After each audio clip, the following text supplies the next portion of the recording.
All right, welcome back to Man Now Sports, man. We got to recap these game two, starting with the one we just watched. I got Lamar here from IW Sports, man. He is usually doing his late night owl stuff, but now we simulcasting it. We're gonna have a mixed audience tonight. Hmm. We're gonna discuss a lot of things. We got to get into the game twos, kind of recap that. Then we got to kind of preview game threes. I want to discuss this Shannon Sharp stuff, Lamar. I Ooh. really do. Now we can talk about it. We can talk about it. We got to do Shannon Sharp, Oh, and then we'll say. Oh, oh.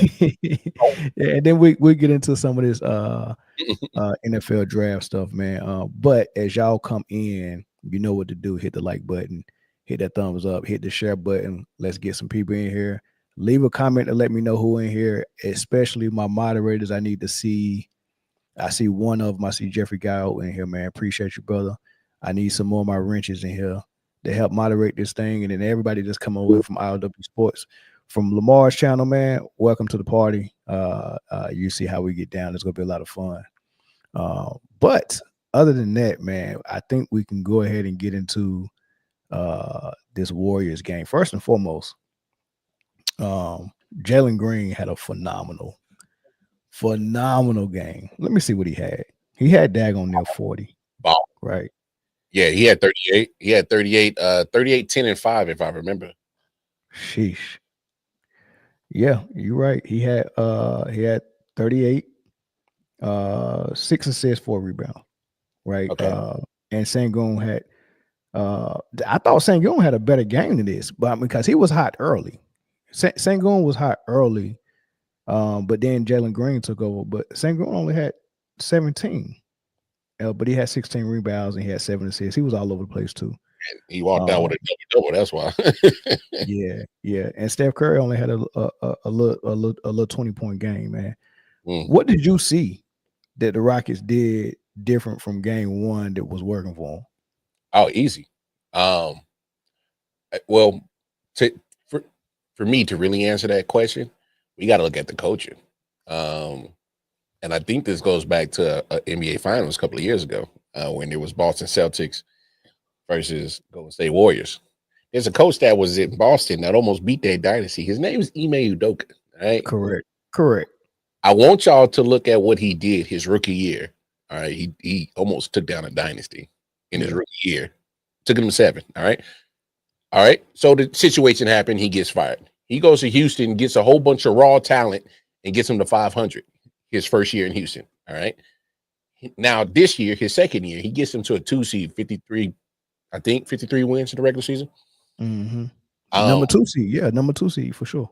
number 2 seed. Can we stop acting like Ime Udoka can't coach? No, wait, who's No, no, no. acting like that other than Malika Andrews?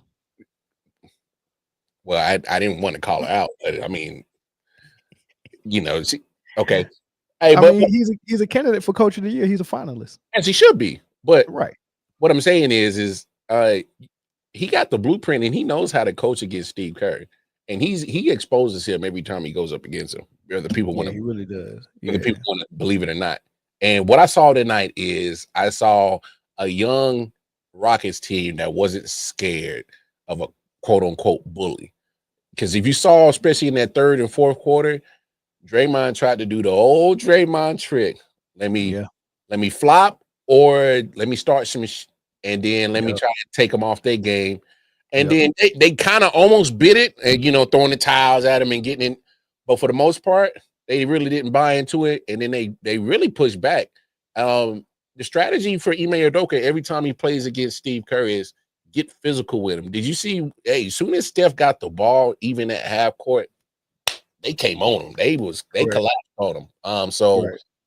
they were not trying to let Steph really get into this flow of this game, and that pretty much really killed the offense. So that's why you saw Draymond try to resort to the old school, let me muck it up strategy, and it just didn't work because they was See, like, but that's what he did against Boston though, because remember Boston won game one. Like mm, like the Warriors was in control in that finals. The Warriors was in yep, control of game one, and the Celtics didn't quit and somehow came and stole game one. yeah, Right. I can't remember what happened game two, But I don't know if it was game 2 or game 3 when Draymond just started acting of a pure nut. Yeah, I mean, he was getting into it with Grant Williams. yeah, He was getting into it with Jalen Brown. Like he was everybody. just, I mean, he was just acting a fool out there, and it kind of changed. It kind of changed the momentum of the series by him acting a crazy fool, and they wasn't calling none of the nonsense he was doing. He Yeah, wasn't getting texts for it. He was barely getting fouls for it, right? So, and like you said, he was he's gonna be in rare form game that's that for sure. first game in San Francisco. Mhm. He's gonna act a pure nut. No Jimmy Butler. He know they desperate. Yeah, He's yes. desperate. No Jimmy Butler. He's desperate. He's coming out there and he's not going down without a fight. It's funny you say that, Mel, because I was looking when I was watching the game, and when Jimmy Butler went down, it's almost as if the energy for the Warriors went when Jimmy Butler went out. And because let's be fair, ever since they acquired Jimmy Butler, he's kind of almost, I don't want to say like a Draymond 2.0, but we know how emotional leader that Jimmy is, that he brings that juice, and it looked like it left when he got hurt. And Draymond was like, oh, I actually got to Yeah. do something to try to help, and I can't do enough offensively. So let me do, let me You do want to some know why? You stuff. want to know why? There's a couple of things that I noticed about this team. Number one, they're front runners like a mug. Like Draymond Green and sometimes even Steph to a certain degree Yeah, are front runners, and LeBron James too. They are the most front running people I know. When they got it going, when they going downhill, when their team is stacked, when they're the favorites, when the whistle's going their way, when the shots are falling, them are the most front runningest dudes I've seen in the league in a long time, right? And now that Butler is gone, mm, they knew they wasn't in front no more. mm-mm. And they look like victims. Oh yeah, Now they victims. Now they underdogs. Now they scrapping and fighting. I can't stand it, man. And the Warriors used to be one of my favorite teams because I like the way they played. yeah, I know. But Um, but Mel, so here's what's really killing me with the Warriors, and especially over the last few years. I I think even right before they started getting rid of the players like Jordan Poole and certain players like that, correct. it's like they the Warriors. I felt like they've had so much talent come in there, and they've let so much talent go because as if they don't know how to use it, don't know how to coach it. And I'm looking at Steve. I'm like, bro, how like like he almost begrudgingly just put Kaminga in. Like, oh, I guess I got to No, put he him didn't in. want to. Yeah, he didn't want to. Oh, Well, bro. he got an idea. He got an idea of how he wants to coach that team and how he want them to operate. And it's really just you Yeah, but know, Kaminga's a freak. Kaminga's actually an athletic freak. If he really just let him, man, Steve Kerr don't care about that. I mean, he'll rather play Pazinski or Post or Moody than play the athletic freak. Let me get to the super chat, man, because I think that's wild, bro. yeah, it is wild. Max Crafty, man. Hey, look, so Max Crafty, if y'all go find Crafty's channel on YouTube. Well, first of all, I met this guy. He came and did some work on my AC unit, and he has a YouTube channel, man. I'm telling you, if you want to learn how to fix something, especially AC units, but he posts videos because he pretty much does everything. If you go to his channel, I guarantee you he got something on there that you can learn how to do something yourself, man. His whole channel is dedicated to helping people be able to do stuff themselves, man. You watch his videos. It's really dope. So thanks for the super chat. He said he's a great coach. He just got to keep his PP out of the staff. That's a now, fact. now, Troy Jr., I hear what you're saying. He is athletic. I'm not saying the guy is an all-star player. What I'm saying is he's coachable. He can be molded. When you got athletic freak, like Wiseman, you telling me you couldn't use Wiseman? Yeah, that's crazy. You know what, Wiseman? Hold on. Is Wiseman still weak, Detroit? Because he tore his I don't think Achilles. so, bro. I hope he is because if he comes back Yeah. and they add him to that Detroit team, Mm. I like him with that Detroit team. I hope he's still there, man. I hope he comes back from the Achilles injury pretty good. Yeah. But that's interesting. But no, so this is first and foremost, uh the Warriors didn't seem like they had a lot of energy. So that age was showing a little bit, and that's a catch-22 because the experience of them and the age and all that stuff was to their advantage in game one. Mm-hmm. Because it's the first game. It was Jalen. I think all the Houston Rockets, that might have been their first playoff game, right? So them coming out there, you could probably see that they probably needed some time to kind of get used to it. I thought that they just was gonna get blown off the floor the whole series because it wasn't gonna be. I didn't think they was gonna get used to it. I thought this year was gonna be how they gain experience with the playoffs, and then they'll be back next year Fair, and look fair, better. But fair. for them to come back in game two and show up the way they did, I thought that was impressive. I'm not even gonna lie. Steph Curry not having but 5 points, like almost the halftime.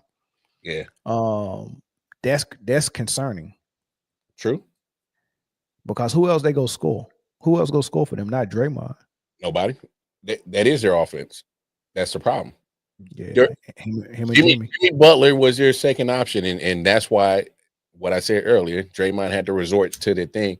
Now, but I'll be honest, man, this was one of the series I was looking forward to, is because I did, like you said, the experience factor with the Warriors, and Jimmy had them boys rolling down the stretch.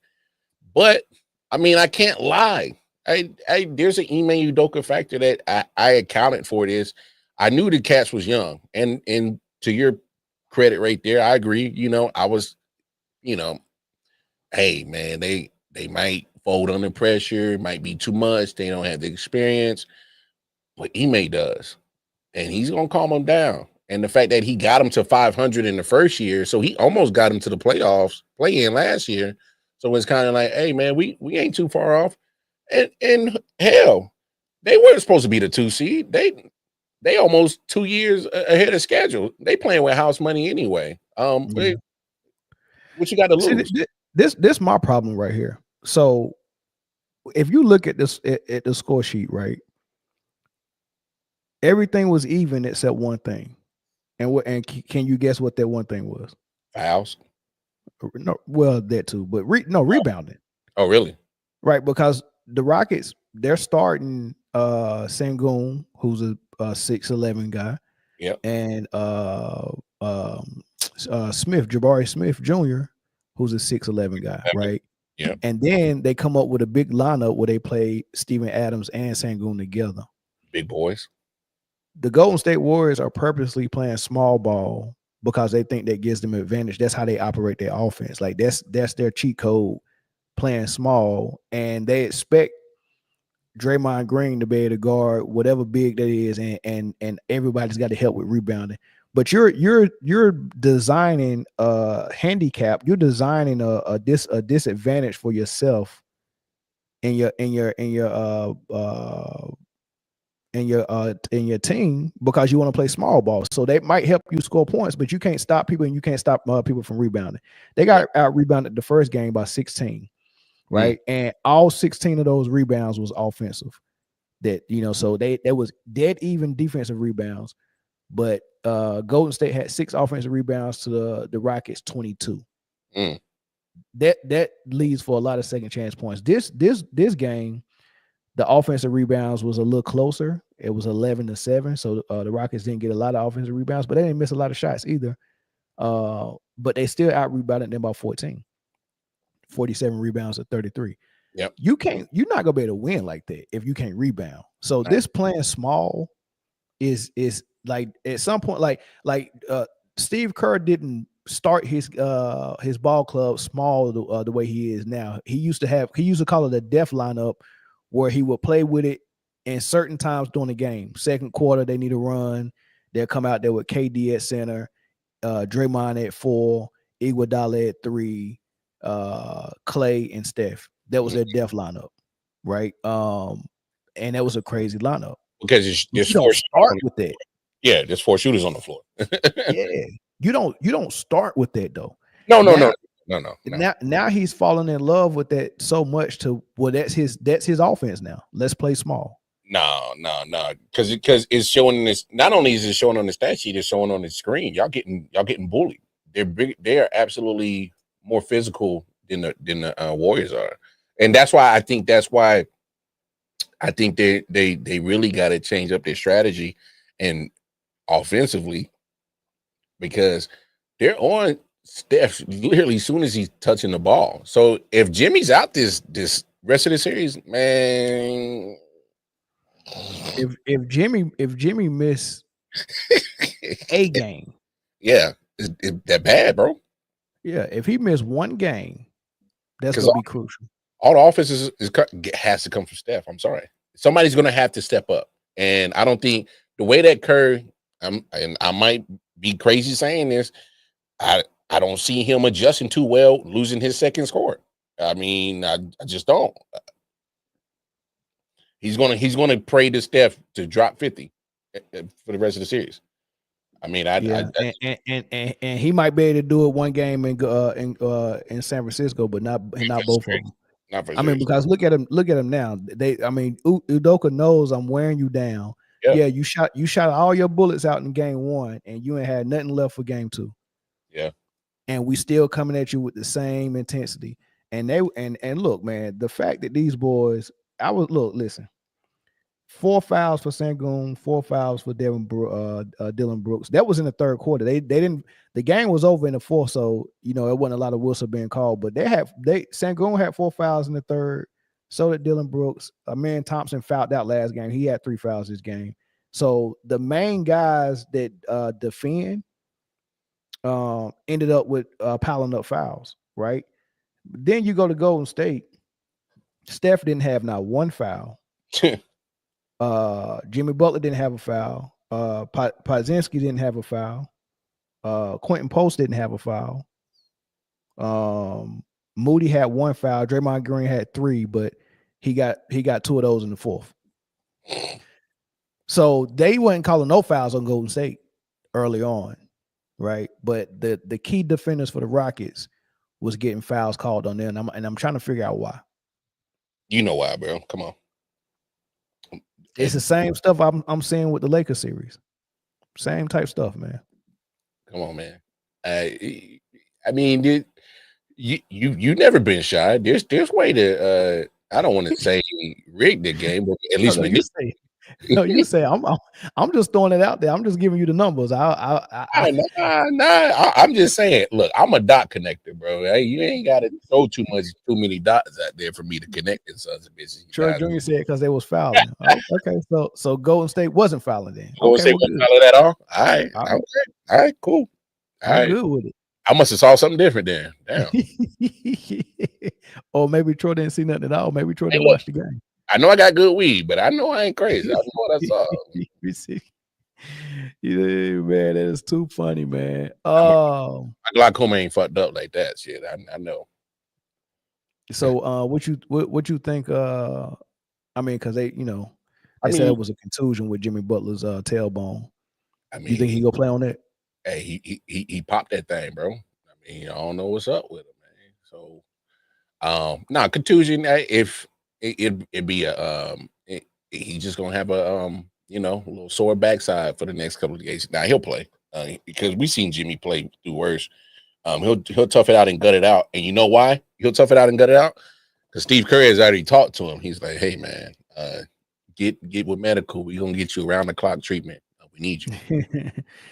Plus they got how many days off they got before they play their game 3? 2 games, 2 days, 2 days. Tonight, Wednesday. Yeah. Well, they got travel, so they don't get down till Saturday. So yeah, Saturday. So they got 2 days off. Yeah. Yeah, I think he'll play. He'll play. And then not only that, hey, come on, hey, Jimmy, we need you.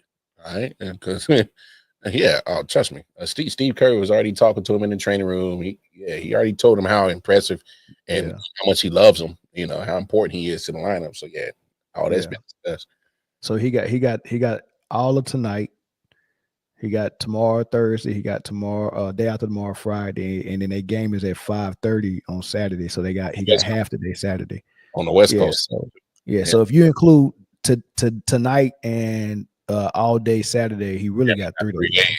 Yeah, he damn near got Yeah. 3 days. So not Yeah. I only think will he play, and look, let's be honest. I really see this series probably going to be a mirror image of that NBA Finals of Boston and Warriors. Uh, how they going to let the because Ime's going to coach these boys to keep being physical. Hey, how's the yeah. whistle going to go? That's I mean we just got to be frank. We just got to be That honest. whistle gonna be crazy, but hey, what's gonna be crazy is Draymond Green. Draymond Green is about to put on a. It's about to be a movie Hey, in San WrestleMania just Francisco, happened. WrestleMania just happened. You about to see another WrestleMania event on bro. Saturday. It's about to be a movie. Draymond Green about to go freaking Hey, off the top, hey, he about to come off the ballistic. top rope on somebody. Cause I'm trying to tell you. Draymond Green about to go off, man. Hey, All right, hey, let's get into the game from yesterday. The Lakers came out firing on all cylinders. The refs came out with a hell of a game plan. Like I said, I predicted the refs was going to get in the lab, watch some film, and come out with a great game plan against Minnesota, which they did. They executed it. they said get your Uh, hands off of Luca, boy. They said back up. You too close, man. get your hands off Oprah, You too but close. Too close. hands off the merchandise. But hey man, you could have bet all your money in the world on the Lakers last night. It was absolutely no chance of them losing that game last night. Boy, Like it was not gonna happen. They would have stopped the game before they let the Lakers lose. and Luca took advantage of it, boy. Oh heck yeah, of course he did. You know what I mean. And Minnesota know they getting cheated, so but at least they know it now. You know what I mean. OKC didn't know it last year when Dallas beat them. They thought they was about to get out there and play a real game, but um, it was it was a different type of game being played. But I think Minnesota know that now, so they know what to expect. So maybe they can beat it. It's like that. It's like that movie Final Destination, man. You know, can they cheat death? You know, when the NBA want the Lakers to advance, can you still upset the Lakers? That's gonna be real interesting to watch, man. So I'm rooting for reality, and I'm and not the outcome the NBA want. I'm Yeah, rooting for the Minnesota T-Wolves, man, because I know they want the Lakers of course, to advance. So, of course, um, but that game was interesting because Luka was hot. boy. He was hot. He has LeBron did okay. space. That boy has space. What'd you say? He has space. hey, any nigga in the NBA cooked to get some space. Right back. uh, Give me well, 50. they came out and gave him 34 points in the first, man. Minnesota ain't scored but 15, but after that, Minnesota pretty much owned the rest of the game. They outscored the Lakers 28-24 in the second. The Lakers only outscored them by 23-22 in the third.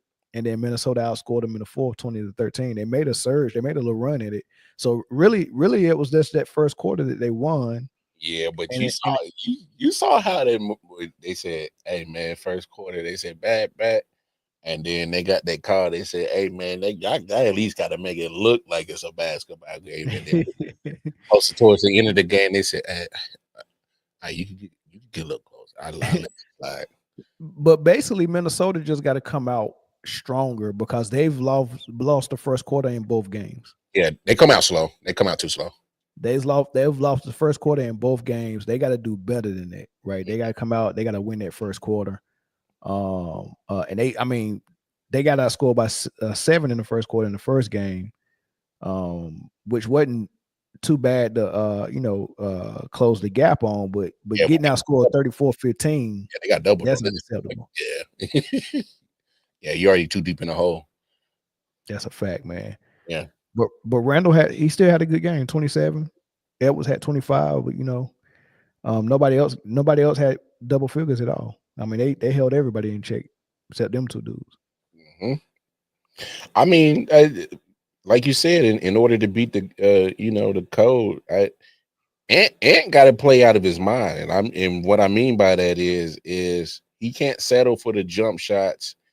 I mean, obviously, if they're open, I mean, you take them, but I think he needs to work inside out, start cooking in the inside, let him everybody collapse on him. So even if he still start driving and kick, get these other cats involved because I'm nobody can guard him on the Lakers. I'm sorry, can't nobody guard him. Well, they played a really good zone to kind of stop him from that. Well, they weren't playing zone, but they was loading up on a certain side to stop his penetration. Yes, So they making it hard. for him to But get down. but before we get back to the basketball part, I can't see this and then not say nothing about it. But Uh-oh. it's a physical game. It's getting chippy. But I just can't help but notice that the fouls are so strategic. Like it's certain people we want to pick up fouls because like DiVincenzo, great defender, did very well on Luka game Mhm, one. He stayed in foul trouble. He mhm. don't even start. He got 4 fouls. He would. I mean, if he got heavy, he only played 16 minutes. And I'm dead serious. DiVincenzo only played 16 minutes, and every time he tried to get comfortable, They he s- was getting a foul. He was picking up a foul. they said get him up out of there. So he had 4 fouls. Nas Reed, the guy who hit 6 threes last game, he was in foul trouble, 4 fouls. He came off the bench, 4 fouls. I'm like, Hey, dang, the bench players picking up 4 fouls. Hold on, hey, that ain't it.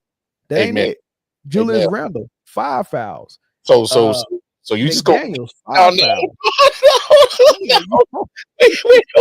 Wait, hold on. So we just gonna ignore the common denominator, huh? We just gonna ignore it. We just gonna ignore it. bro, what's the common denominator? I might be missing it. Because who did you say they was guarding? They was guarding well. McDaniels and DiVincenzo was taking turns on Luka. Okay, Pause. that's all. They had to put Anthony Edwards on him in the fourth because the dudes they wanted to guard him just every time they touched him, it was a foul. Julius Randle picking up fouls. I mean, it was insane, man. Well, I mean, It was crazy to watch, man. It was crazy to watch. hey, I'm dead serious. hey, certain people get certain calls. We know this. We know this. And you And then know, on the Lakers side, they go give Jackson Hayes 5 fouls. Like, so these nut jobs can be like, hey man, they was calling it both ways. Jackson Hayes had 5. Jackson Hayes ain't stopping a nosebleed. nothing. He's not contributing nothing but them 5 fouls to make it look But like it even. but let me take my 10-4 hat off, man, because the NBA have never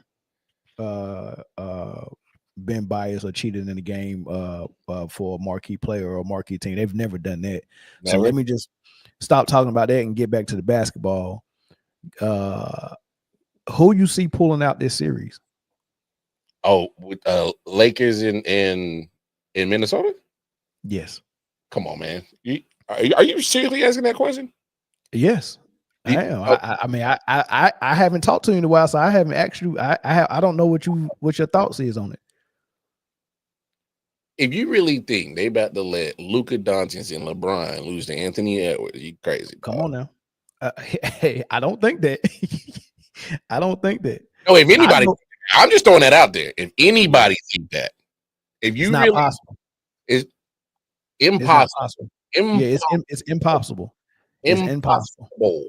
All right. Yeah, Hey, there's a you got a better chance of the World Trade Center hey, coming back.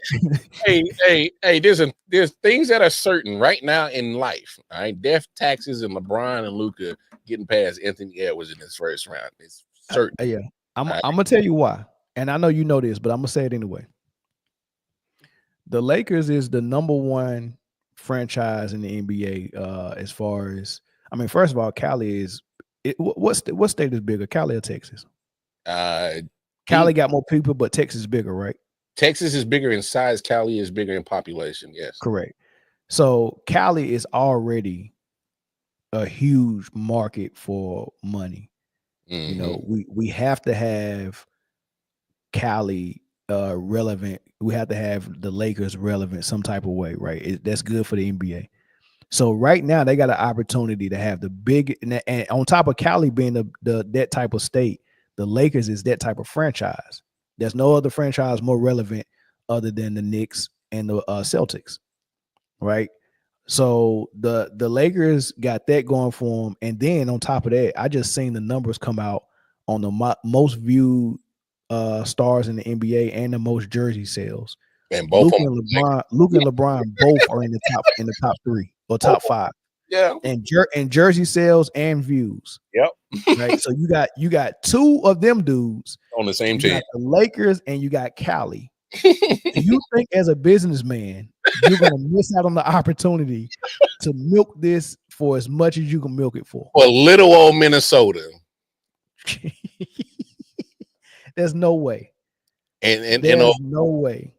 country Georgia boy stuck in Minnesota talking about bring your ass now. It's Yeah. not. It's not happening. It's not happening. They didn't bring Luka this far just to bring him this far.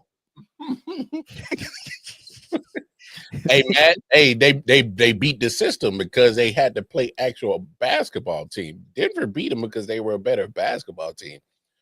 You Yeah. can't when you try to force something, but it's not actually the equivalent of what that other team is who they're facing is. When you go up against a real basketball team, you can't fake that shit against a real basketball team. They beat them. That's why. Yeah, I mean, you can only help so much, man. Once you get facing a team where it's going to be too obvious that you're doing it, I mean, you kind of not you can't do it. But I think as long as they get LA to the Western Conference Finals, that's enough. It was Denver's year that year. It was Jokic's year that year. Yeah. So they wasn't trying to get the Lakers to the finals to win. I mean, that's not the goal. They just got to milk it for as much they can that makes sense. They don't have to get to the finals and win. They can get to the finals and lose. They can get to the Western Conference Finals. It's still all the same. They just worried about that bottom line at the end of the day. Get as many games as you can to 7. All right. That too. But yeah, that's my whole thing, man. The Lakers. I don't care what happened in this series. The Lakers can be down 3-0, and I'm still saying the Lakers go win. There's absolutely no way they're not going to the second round. Absolutely not. Oh yeah, they will go to the second round for sure. And I That's feel what sorry for who they surprised meet in the second round because they go get crushed. That's why I'm surprised you asked me that question. I was like, wait, hold up. Really? like you doing this? Like Oh man. He said, "Hey, Max Crafty said, sick Gobert and they'll be fine." Gobert do work though. He rebound, he block shots, man. Yeah. Hey, he had some butterfingers last night in the fourth though. I'm like, dude, there's a lot of hand balls he got his hand on that he just couldn't bring in. Pause, but whoa. Yeah, I was like, yeah, like, whoa, man. Whoa. Yeah, man. I think that was tough, man. No. Gobert, yeah, he was eating the popcorn, bro. Yeah, that's for sure. Let's get into what's popping off on these game threes because the Lakers series is 1-1. The Warrior series is 1-1. There's a couple of 1-1s out there, but we got 4 teams that haven't won a game yet: the Bucks, the Magic, the Grizzly, the Heat. All right. So with these game threes coming up, which one of those 0-2 teams at home is more likely to pull out a win? Oh, Milwaukee. Why Milwaukee? They getting.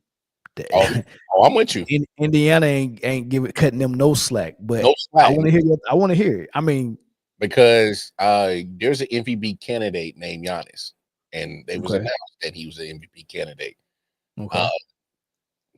They at least got to get one game, and they'll probably get that first one back in Milwaukee to make it at least seem like they'll have a series. But I'm with you. Indiana's over there dog walking them boys. Dogging them. I mean, having home court for game 3 and having Dame Lillard back that's his second game. Because that first game, I kind of expected him to go toe to toe with Halliburton, but it's his first game back in a while though. Wow, yeah. So maybe my expectations was a little bit too high. But maybe this his second game back will be the game that he can actually do something. Plus, they at home, and I expect role players like Kyle Kuzma and Portis to play a little bit better at home, man. So you might be right. Yeah, Indiana might be the team that might can get that win, but what about Orlando? No Tatum in game 2.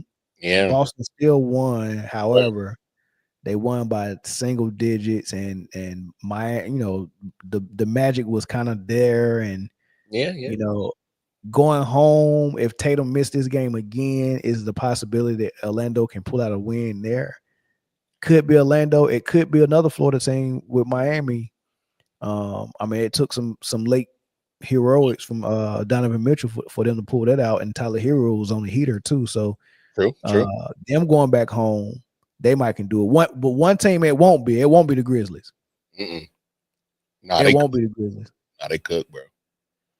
Nah, that series with the Grizzlies and the Thunder, man. Go ahead, box that up, and let's keep it pushing. Nah, no, I mean, look, all the Memphis Grizzlies did was just mess up their draft stock. Like, I mean, y'all should have just went ahead, just went ahead and just set that down in the play in, and just went ahead and get your draft status set up, and because y'all came in here and I don't know what y'all was gonna do with OKC. What? Give practice, because that's what this is. Yeah, but they ain't even got to play their starters that much. That's how bad they dog walking the Grizzlies, man. That's what I'm saying. This is practice. This is just keeping OKC in shape right now. Yeah, So and keeping them healthy too. They ain't, you know what I mean. yeah, We ready for round 2, man. Shout out to Simply Ball Dropping, man. Salute, big dog. Y'all go check out Simply Ball Dropping over there on YouTube, man. yeah, man. But so yeah, Memphis ain't yeah. Go ahead, pack that up. Um, look, I love Orlando, and I thought Paulo was going to be an MVP candidate this year. Unfortunately, got hurt early in the season. Yeah. And then once he got back, kind of took him a minute to kind of get back in the groove. He had a great game tonight, but the fact that they're missing one of their starters and they still couldn't close that gap, I'm worried. I don't think he has enough help. I know Wagner kind of put in a double tonight, but I don't know. It's hard to beat a defending champ when literally they're down on one of their scoring options, and yet you can't close that gap. Derek White's been having a great series. Yeah.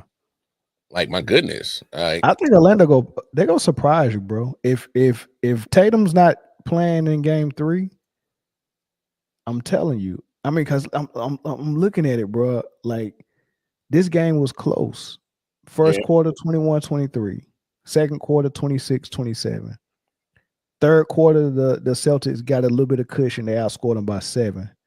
But the Magic outscored them in the fourth. I mean, like, they was right there all game, man. They was right there. Ben Carroll, 12 for 25, 32 points, 9 rebounds, 7 assists, 0 turnovers, 2 blocks. Now, I'm fair. He had a great game. I don't know.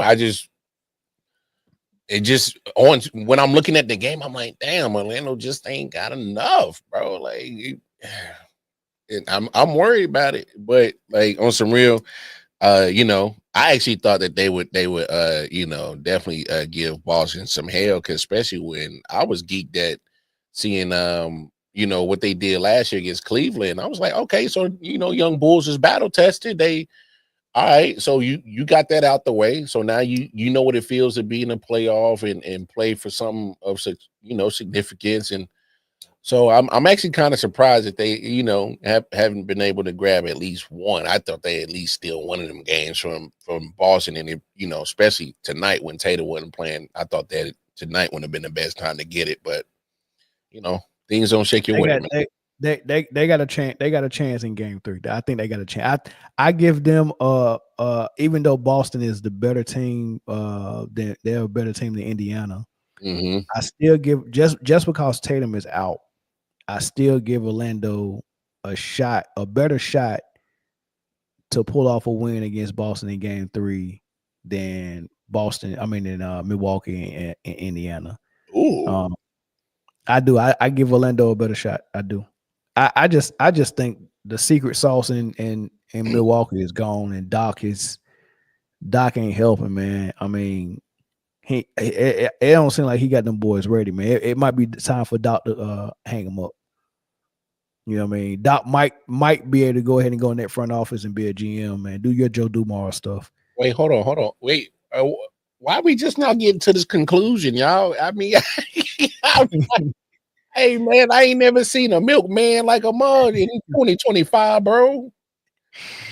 I didn't see. It might be time, dog. It might be time. Hey, it's a young man's game. Hey, for all you young whippersnappers, I ain't never seen a milkman back in the neighborhood, man. But there's a couple of them in a couple of sports world. The milkman, they been milking some damn championships like a mug.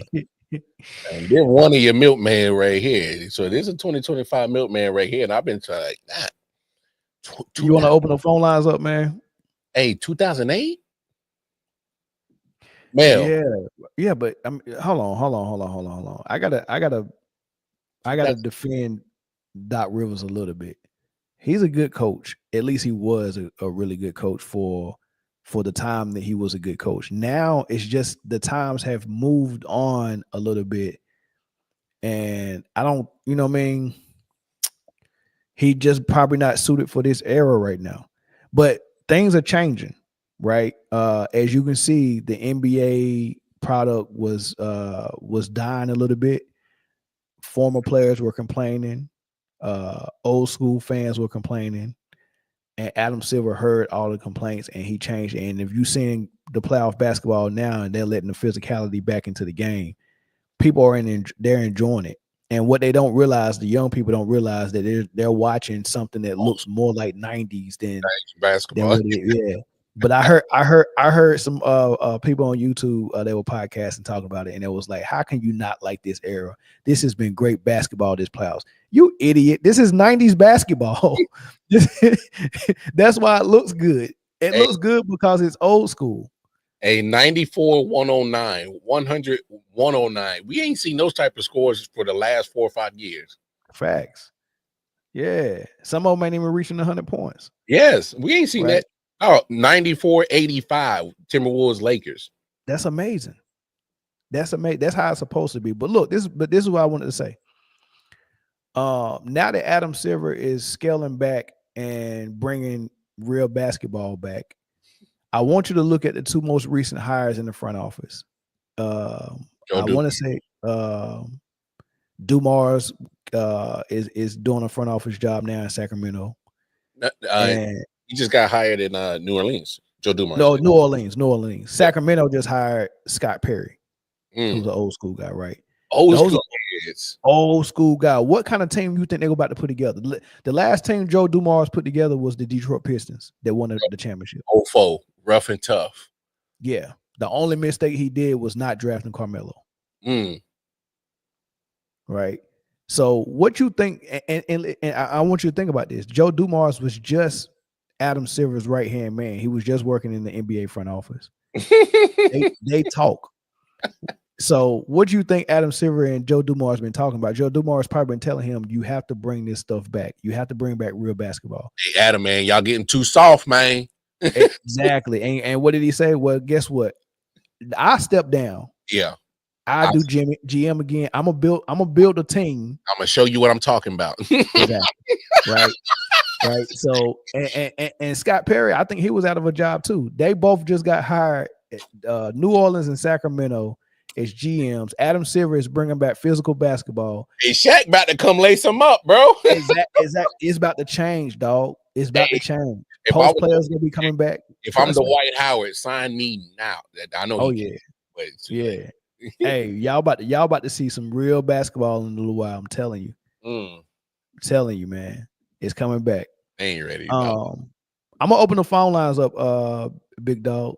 Let's go. So y'all can call, man. And but I also want to show you my so far after 2 games, my first and second team for the playoffs.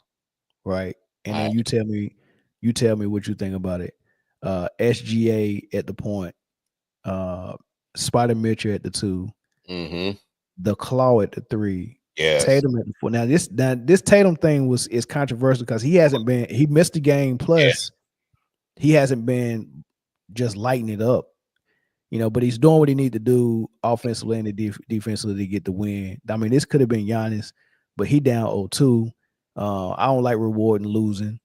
It could have been a lot of people. It maybe could have been Ben Carroll, but I get what you're saying down 0-2 with Ben Carroll, but like, are we basing this just straight off playoff performance, right? Yeah, you can say that. Okay. But but it's not like counting stats. I got you. Right? I got you. Okay. Right. Like I'm not just saying, oh man, who recorded the most stats. That's performance. No performance to Okay. me. Like if we blew you out and I sat down in the third and the fourth, of course my stat, or if I sat down the whole fourth quarter, of course my stats not gonna be I feel you. I feel phenomenal. You get what I'm okay. saying? Can Yeah. I make a suggestion? Yeah. Um, if anything, I would take Tatum off. Okay. All right. And I would actually slide down. Um, I would slide down uh Claw. I would keep him up there, but I would probably put Sangoon in there. At the four. I would Okay. probably That's put not Sangoon at that's the not bad at all. I got probably, I got Sangoon on my second team. If you look at the bottom right, okay. that's my second team. Steph Oh, Curry, Cade Cunningham, ooh, Paolo Banchero, yeah. K's been balling. Giannis, and Alfred Sengun. And crazy enough, I actually had to think about whether it was going to be Sengun or whether it was going to be Zubac because I love the way Zubac is playing offensively against Jokic and defensively. That's a I thought about putting Zubac on that second, but Alfred you Sengun, know that's such a basketball answer right there, bro. You know that, right? what? Zubac. Yeah, I love what I'm seeing from him. No, I'm saying that's a basketball answer, bro. Yeah, Because I don't think a lot of people what Zubac's been doing in that series against against the Nuggets.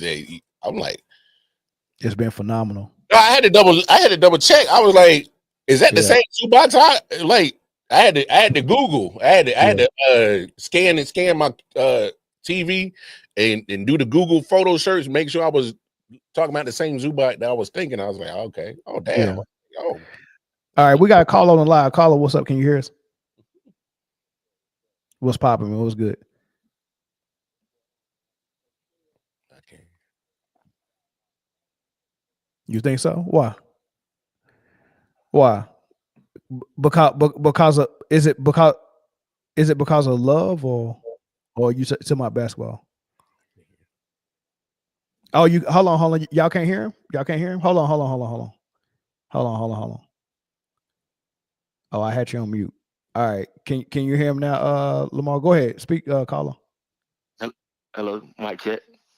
Okay, we're good to go. Yeah, All man. right. All right. You good to go. What? So you said Shea over Shea Steph over for Steph first on the team. first team is diabolical, man. All right. Explain. Steph just been outplayed. First of all, the Warriors depend so much on Steph Curry. The whole offense depend on Steph Curry. Even when he's not scoring, he creates open shots for everybody else. Can't Okay. nobody else create for themselves but Jimmy Butler.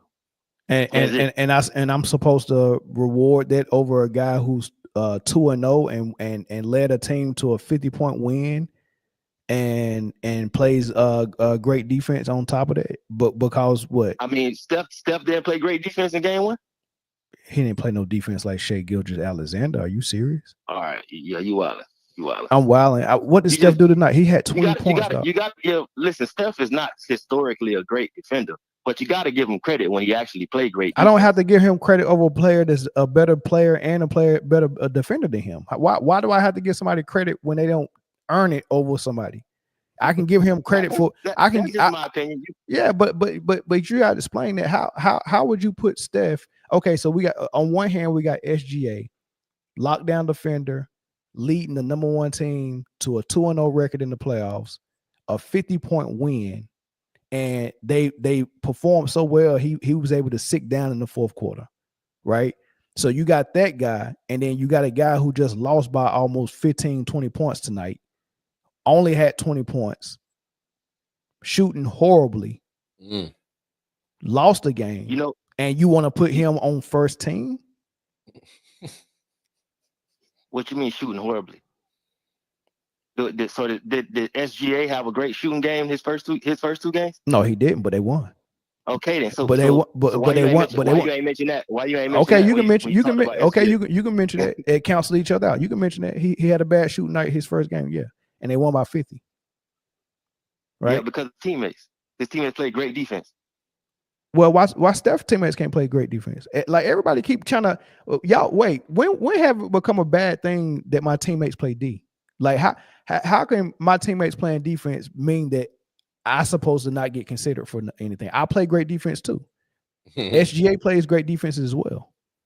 I don't deny that. I wouldn't deny that. All right, so why are we trying to reward Steph over him? Because he had 2 off games on offense. I get it. He had 2 but they bad won. shooting games But on they offense. won. And you put him on the first team over Steph The Curry. results is a win. The results is a win.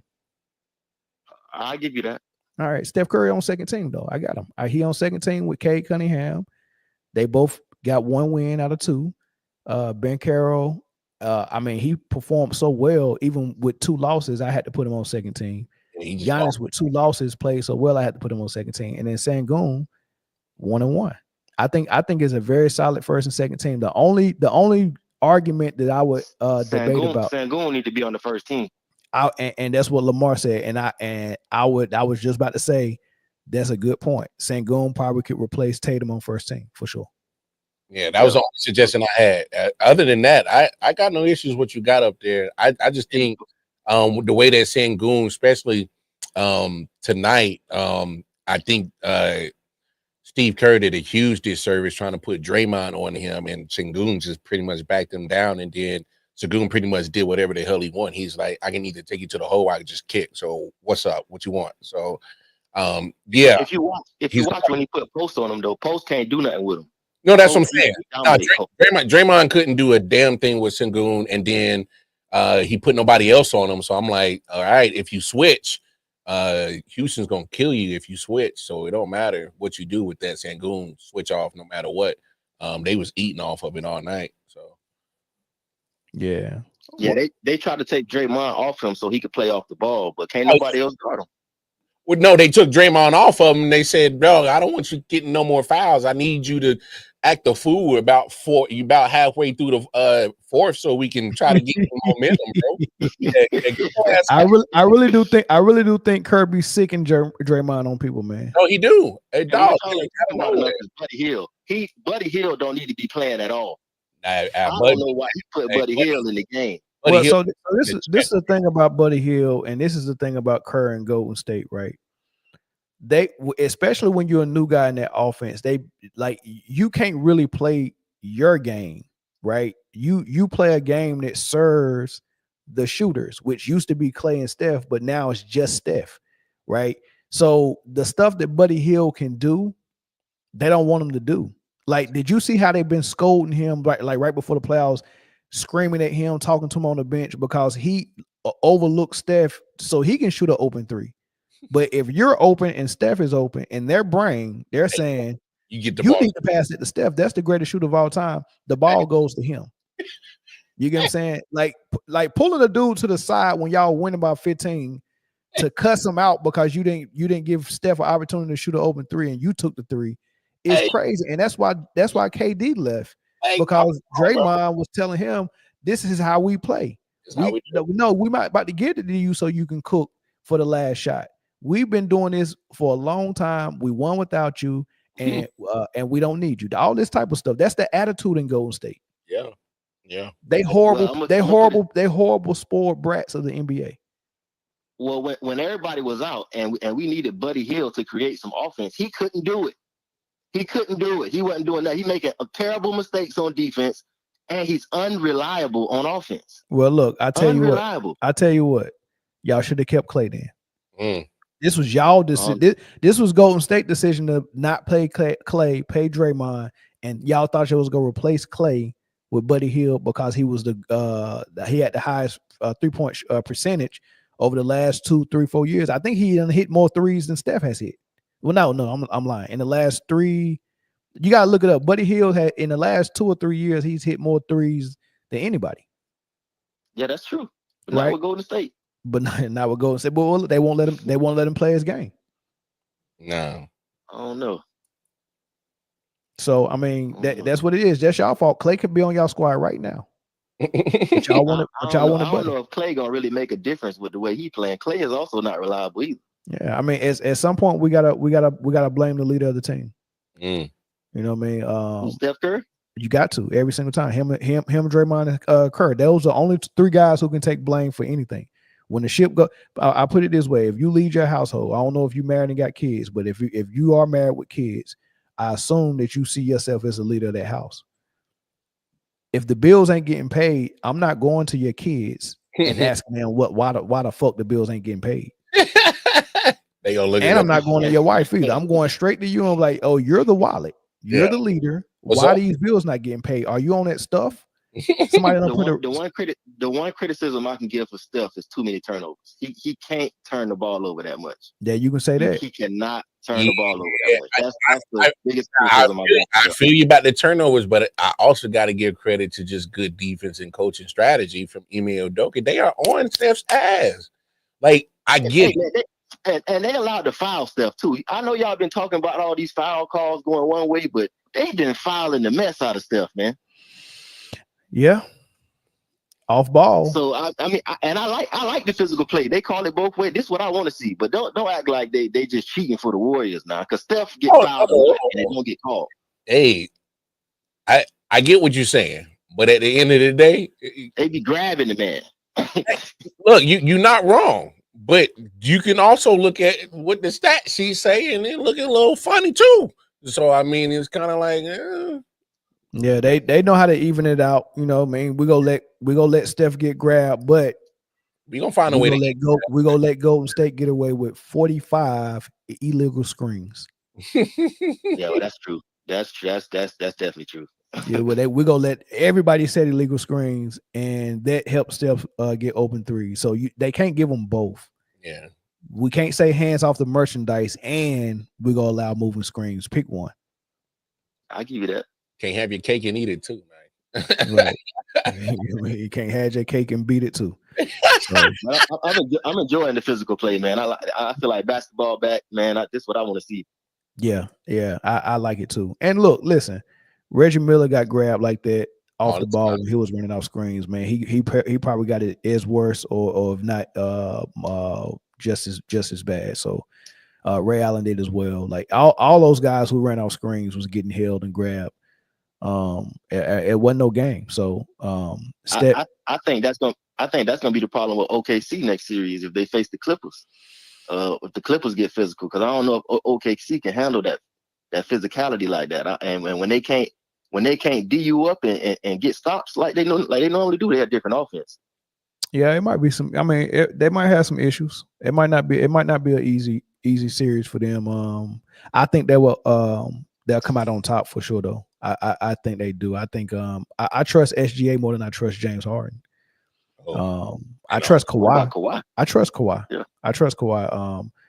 I don't trust Jalen Williams. But if Chet Holmgren can stay healthy and with the addition of Hartenstein down low, I think that gives them an advantage down low. I mean, Zubac, he's really good for this series against Denver because him and Jokic got the same type of build and body type. Jokic's not going to outrun him. But Zubac trying to run with Hartenstein and Chet Holmgren after a turnover or a rebound is going to be problems. They're going to really need to play Eubanks, and he's not that good. Right. So OKC is going to have some chances to exploit some things with the Clippers.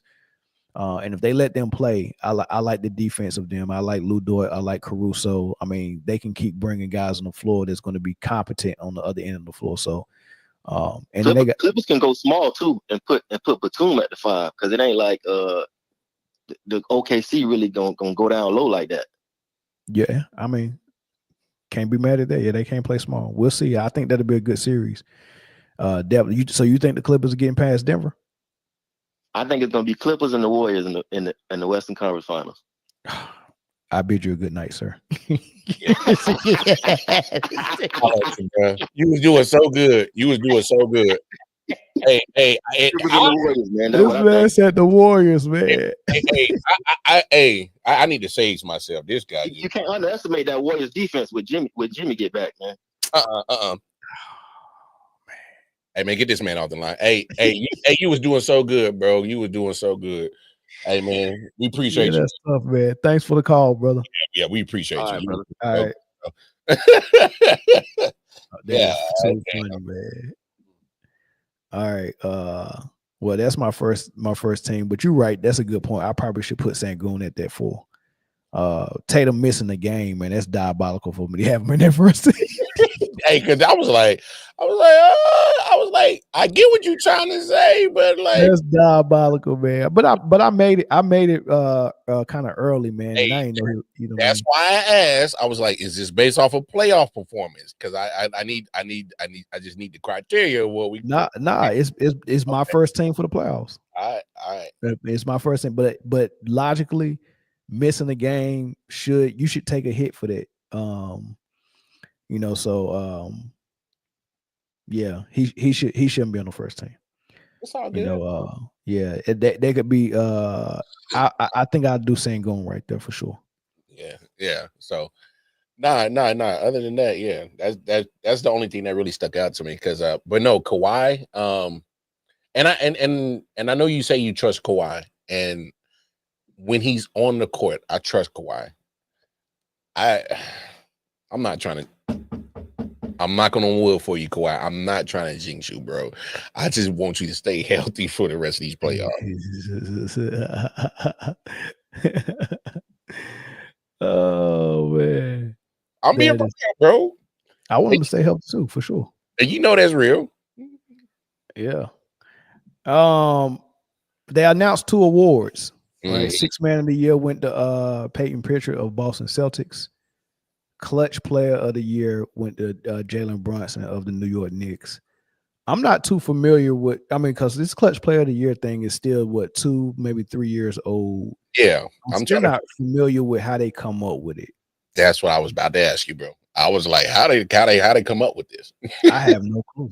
I mean, this is the ultimate eye test award right here. Oh, I yeah. mean, because if Clutch is measured by because I don't know if they have a criteria of what Clutch is. I mean, because Clutch can be a big game can be Clutch. All right, man.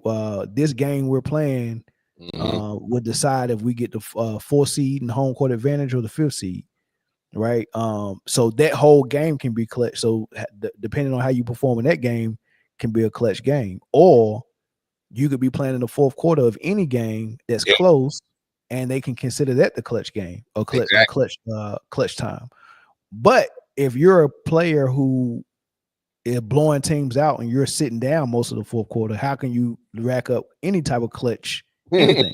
I don't know, bro. So I don't know how they came up with it, but the finalists for this award was Jokic and Bronson. I can't remember who the third guy was, but a lot of Jokic fans was upset that he didn't get this award. Wait. How we upset and can't nobody explain how you even get the award? Can't nobody explain the award. So let me get this right. You mad that your boy Jokic didn't get it, but I bet you nobody that's mad that Jokic didn't get it can explain on how you actually get the award. Because I don't know how you get the award.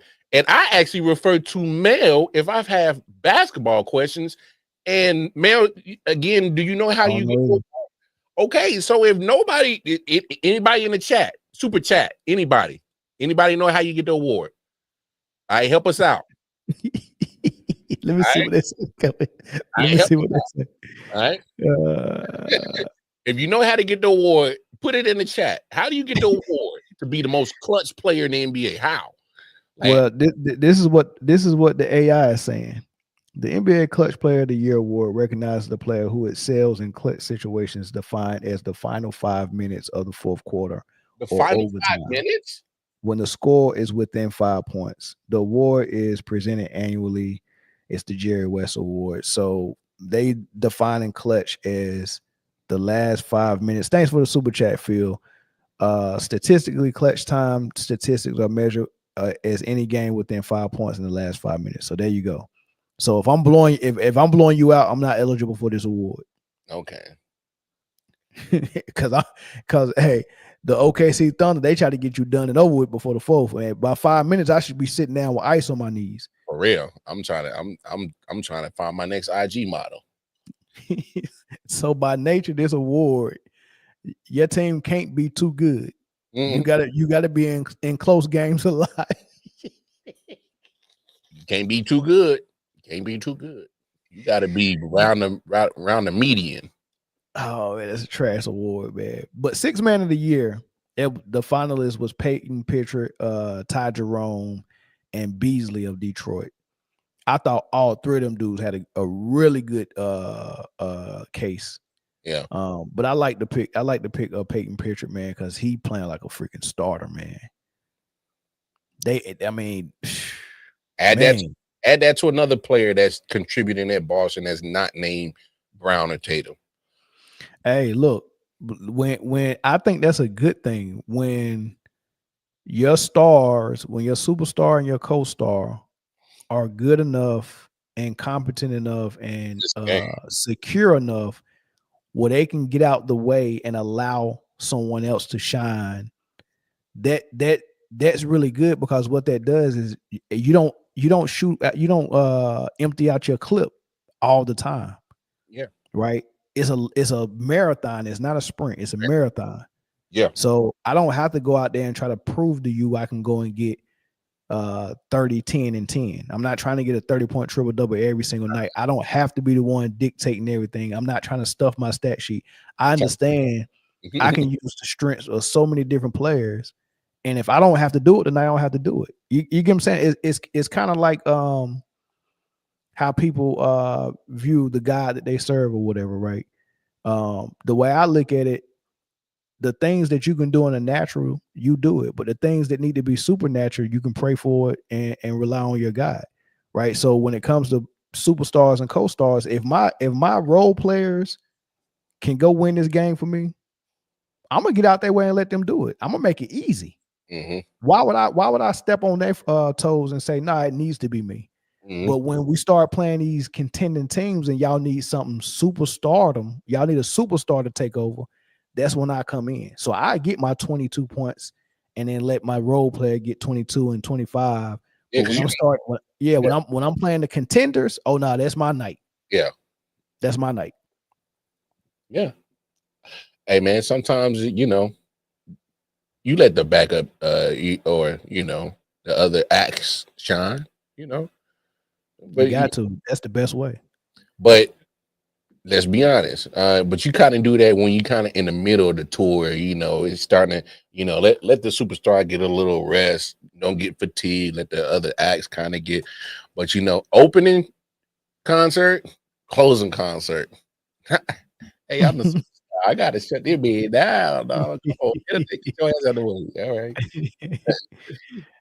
right. They saying that tomorrow they're announcing the defensive player of the year. Who you expect it to be? The finals was Draymond, the kid from Dyson Daniels from Atlanta, and who was the third one? Was it Bam? I don't know. Was it Bam? The finals? Oh, Mobley. So Mobley, Draymond, and Dyson Daniels. Who you expect to get announced for that one? It should be Mobley. I got a weird feeling they might mess around and get it. Give it to Draymond. just to be funny, bro. Bro, he be bullying people for all-star appearances, awards, and contracts. I'm like, this dude. I'm trying to tag him. I need him to do a book, so I need the strategy on how to get what the hell you want. Because the only thing I won't do was that the mistake he made when he said he's talking about that King James tequila. That's only that was a little. He said he had to have a king inside of him tonight. Yeah, that was a little iffy, bro. That was a little iffy. Well, I mean, most of them LeBron supporters are a little sweet. We about to discuss one of them right now. So sweeter than a honey bun. I don't even know if this is funny, man. Uncle Shay Sharp. Uncle Shay Sharp, man. Dipping his dipstick into that white oil. Young meat, right? The tenderoni, and not the type of tenderoni that Bobby Brown was talking about, because I think his was fully grown tenderoni. This tenderoni is fresh out of the box. I don't understand what you see in a 19-year-old OnlyFans content creator. I don't understand what the connection with a 54-year-old would be with a 19-year-old. But nonetheless, he's getting sued for SA, and he came to social media to apologize to his fans and his family, and he wasn't denying that he been robbing the cradle, so to speak. He didn't deny it, but he said that it was consensual and this is a shakedown. She just want money. That might be true, but still, it don't look good for you buying butt from an OnlyFans content creator that's 19. This what Cameron had to say about it. But the first thing I took from this when I heard it was, look, he was living in California and moved to Nevada. She moved from California to Nevada too. So if somebody's being abusive to you in one state, why would you move to the next state with the same nigga who's abusing you? I don't know. Me personally, I found the red flag with that personally. And then the next thing is this sex tape that's supposedly coming out. Shannon said, put the whole 30 minutes out or 10 minutes, whatever it is. I guess there's some part in there for 30 seconds because brought that up. Shannon brought that up. He said, I believe he's going to release 30 seconds of it. Whatever that 30 seconds is must be nasty and violent and fucked up. If you don't want to put the whole 10 minutes and you reducing it to that 30, it must have been WWE in that joint. Elbow off the top of the bed, off the thrower against the dresser. You white little bitch, come here, suck big black dick. What you thinking about? You want nigga dick? I get that part. I get it.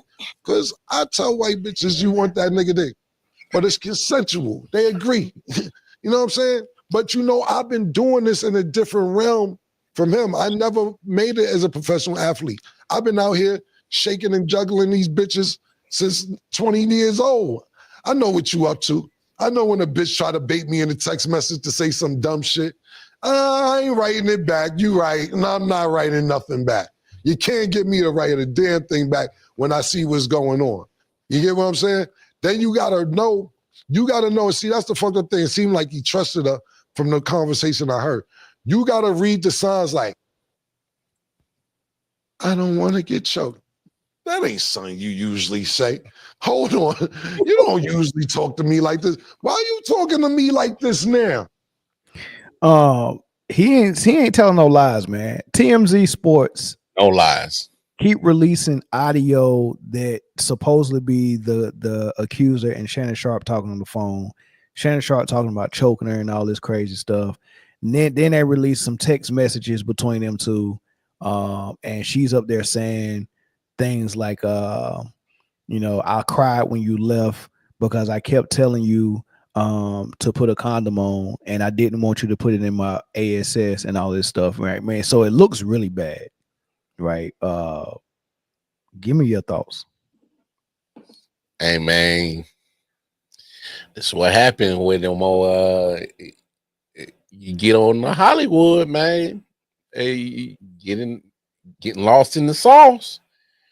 Hey, you getting a little messy lately, bro. Hey, you went from Michelle to this situation. Now, I will say this, man, because I remember very vividly when the Deshaun Watson situation was first coming out. I was doing a late night show, and then me and you ended up talking about it real candid on a couple of shows. And coincidence, his situation happened after he, got some money and wanted to leave. And coincidence, Shannon supposedly was about to get some money. And coincidence, Tony Busby, the lawyer that was on Deshaun Watson's ass, happens to be the lawyer on Shannon Sharp's ass. What was the result of what happened with Deshaun Watson? Whether he was innocent or not. What happened? He got a settlement. It was a settlement involved. Some money got paid. Yeah. Shannon But gonna it didn't work so well for Jay-Z though. Shannon gonna have to come off some bread. Shannon gonna have to come off some bread. Do you hear me now? He gonna have to come off that ESPN job too. This is 2 scandals in 1 year. Oh yeah, no. ESPN probably already talking about how to get out of this already. Yeah. Because has he been on the show lately? I haven't really been watching. I think he was on there yesterday. Okay. I didn't look today to see if he was there. Well, ESPN is gonna make a decision soon, and they ain't scared to cancel a contract quick and get rid of somebody. Now when it comes to nightcap and all that stuff, hey, it was fun while it lasted. They're gonna have to take a pause on a lot of stuff with Uncle Shay Shay. That's crazy, man. That's crazy. He can't spend this one.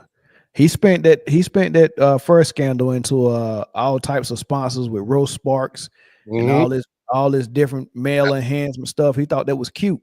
Not this one. And he thought that little leak was going to help him beat all these gay allegations. Nah, this one don't look good right here. I'm paying for box, and she's 19. Well, I think she's 20 or 21 now though, but she was 19 when they met. It don't matter. A young white girl. That's tough. That's tough, man. And Stephen A. Smith, he's trying to distance himself from him a little bit. It just don't look good. It look bad. But at the end of the day, damn, it's bad when Stephen A. want to distance himself. Look, listen. Stephen A. just came out and said he trying to run for president in 4 years. Yeah, so he can't afford this type of company. Yeah, he about the Heisman. Hey, y'all see the pose of the Heisman Trophy? We gotta let you go. It's not me, Shannon. It's the bosses. It's the bosses. I vouch for you. You know you my dog. I brought you in here. Yeah, it's not me. I want to keep you. I said that's my friend, and I want to keep him, but it's the bosses. The bosses said. Because it's gonna go down like that. Because they gonna make him tell them. They gonna make Stephen A. fire him. They gonna be like, for sure. You brought him in. You gotta tell him. Yeah. If she was a fetus when you were grown, she's too young. That's wild, bro. Shannon is a self-proclaimed Christian man. That's wild, bro. Yes, he needs to practice self-control. He also needs to date women of age. Hey, Monique told him. They not. He's spitting though. He said if she was a fetus when you was grown, she's off limits. Well, I mean, if she was 25 though, it might not look that bad. I mean, because if we want to be real about it, she's of legal age, regardless. At the end of the day, does it look funny? Yes. No. I'm with you, Mel. Not old enough to drink. We can't go to the same club. No, man. Mel, I got daughters. All right, I would feel some type of way about that. Yes, but what I'm saying is, yes. Look, we ain't talking about the dudes messing with 17. You know, I'm not defending the guy. Legal age, she is. Does it look creepy? Yes. Right. So I'm not gonna like jump on Shannon too hard for like a pause like a motherfucker because like at the end of the day, I'm like, it does look like creepy uncle vibes, yes, but I'm like legally. So what did he do that's illegal? Not dating her because she's of age, not having sex with her because she's of age. But his lawyer had his audio of his lawyer saying that they were dating and then they broke it off, and then it turned into transactional. So they were still seeing each other, but it was a fee involved. Mm-hmm. So he was buying butt. He was paying for box. According to his lawyer, he was paying for box. So then that makes her. That might be illegal. So that's illegal. The other thing that he's getting sued for that could be legal is the sexual assault And I think she's trying to say that he must have forced sodomy on her because on the text messages it said that you went raw in my dookie shoot, right? And she was saying no. She said no means no, Shannon, in the text message. My dookie shoot is crazy though. Don't you eat that cream corn, baby? Ooh, wee, baby. Right. So the legal things is Say buying box, free. that might be on the table, buying box and sexual assault. Yeah. Nah, I mean, it's look, like Cam said, that's a red flag about that situation. And we've had that conversation with the same Deshaun Watson. There were some red flags. I'm like, now how does that end up near your face? Exactly how does that happen? So look, facts at the end of the day ends up facts. Obviously, with the Deshaun Watson situation, criminal charges, the two that were filed got dismissed, so they weren't able to prove it. So then everything else was civil, which I mean, we can all say it was a money grab. This might go down the same path because Tony Busby, we saw how vicious whole boy got with Deshaun. He ain't gonna. If you really think he's just gonna let Uncle Shay just be all chilling on L.A. or Nevada, nah, he about to make life hella crazy for homeboy. Let me ask you a question though. If because we know what Tony Busby like to do to make the case look really bad for him to where they want to settle. Yeah, he go and find other women. He gonna throw the numbers. Okay, so do you think it's possibly could be more that he can find? I mean, shit, because it sounds like Shannon is a wild boy. Good, come on, man. If you think that was his first time buying butt on IG, man. And look, and Miss B Nasty been begging for him to come get it. Why not go get Miss B Nasty? She was begging for it. It's because she grown. She grown.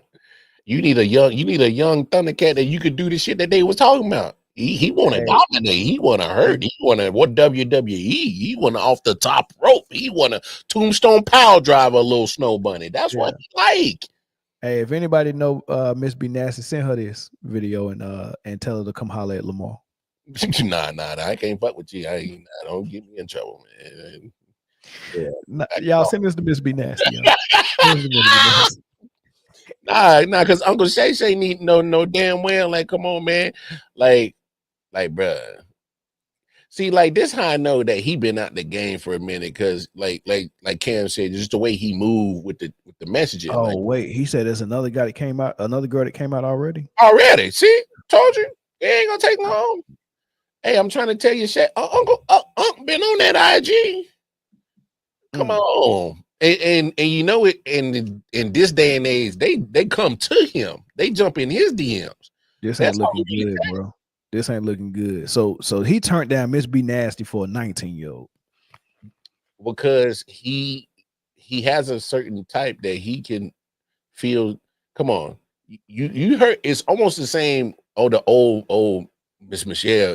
It was in almost a dominating fashion. He likes to dominate. Hey, he trying to hurt. That's pain is pleasant for this boy. All right. That's his kink.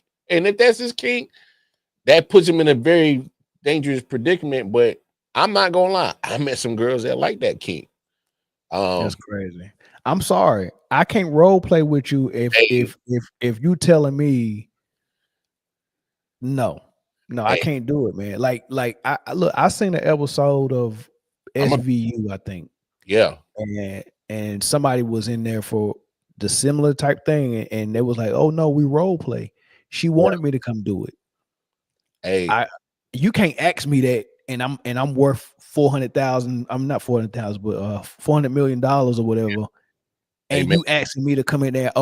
And you got some type of SA fetish or some type of BDSM fetish, and you want me to tie you up, and you want me to break in your house, and you want me to be masked up? No, I'm not doing that. That's a setup to me. Hey fam, I got a crazy story. I'm gonna make it real quick. Yeah, my wife, she ain't up for this. So yeah, man, Go back to Shorty, meet Shorty, right? Little kink. All right. So she like spank me. I'm, she's like, no. Yeah. Ain't no problem with that. Yeah, I can do that. No, she said spank me. So I thought she's like, no, spank me. I said, hold up, what you talking about? So she get up, she get a paddle, she spanked me. And I put my clothes on. I said, nah, I can't do this, cuz nah.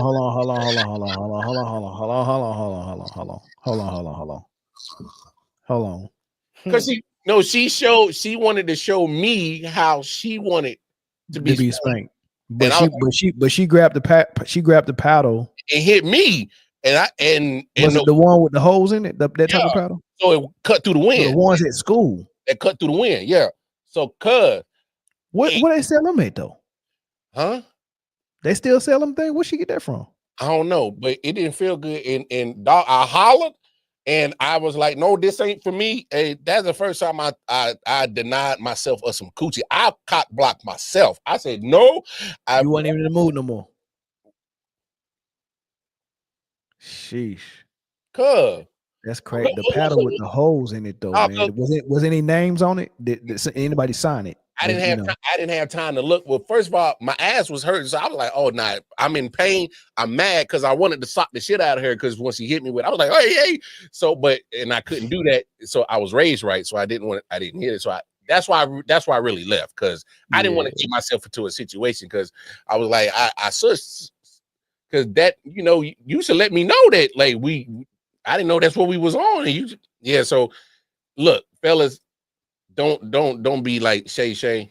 Don't fall for it. I know there's some freaky girls out there, but don't fall for the trap, bro. That's some devilish coochie. Walk over. I don't need all that excitement, man. Just give me regular. You know what I mean? I need that regular. You know what I mean? Yeah, I just need that regular jump, man. You know what I mean? Hey, I need the regular. Lift that old moo up, and then you can look. You can even keep your socks on with me. Like I ain't trying to do all that. Yeah. You come on. Move them to the hold on. You want to text me all day about some slave stuff and some fetishes? No, I'm not. I'm good. I'm good on that. Hey, I'm just saying, yeah, fellas. Hey, that's dangerous. Stay away from it. That's a hell no to the no. That comes with 5 to at least 10 years of probation, bro. Don't do it. Yeah, he gonna lose a lot of money behind this, and he gonna lose a bunch of money. He might lose his career. He might lose his career for sure. Yeah, nah. He did. If it wasn't Tony Busby, I think he would have a chance. But we seen how Tony Busby get down. And the moment that he threw that name out there, that this is the lawyer that's heading the case, yeah, Tony gonna make that man's life hell. Because Tony, first of all, Tony Busby ain't taking the case unless he know that he got something to build on anyway, and unless you got the money to pay him. Let's be real. So, now that he's on that.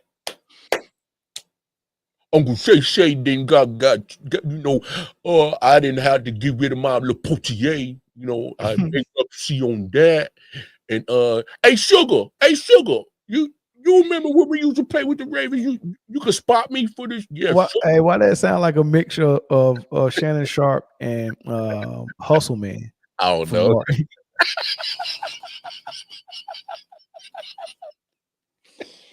It's like a Hustle Man, yo.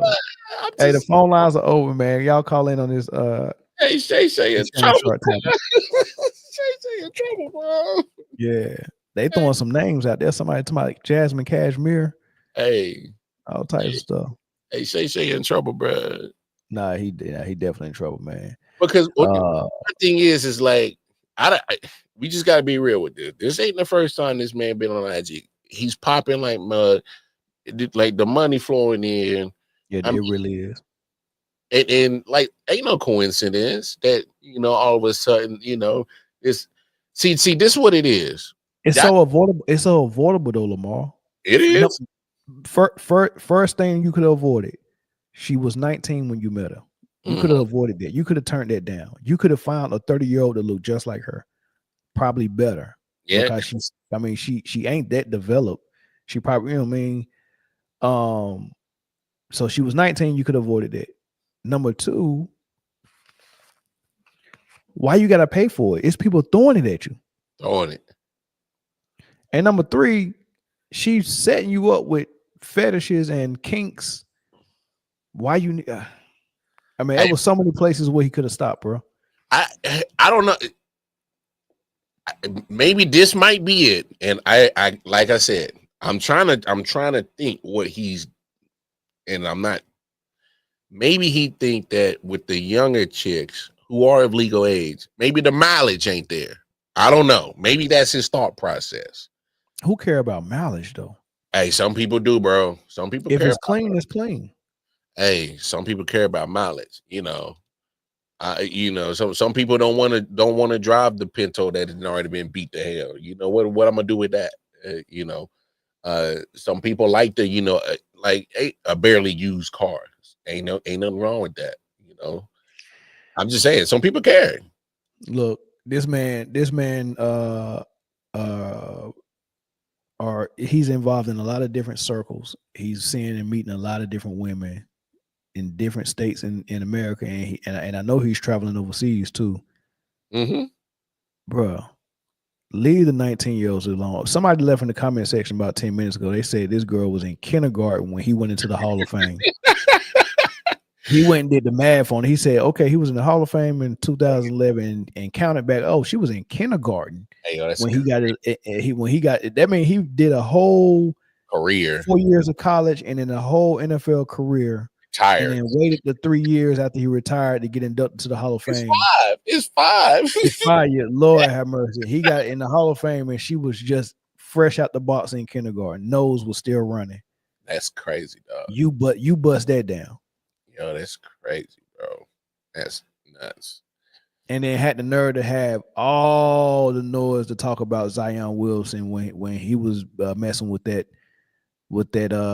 sex worker. He talked all that trash about him.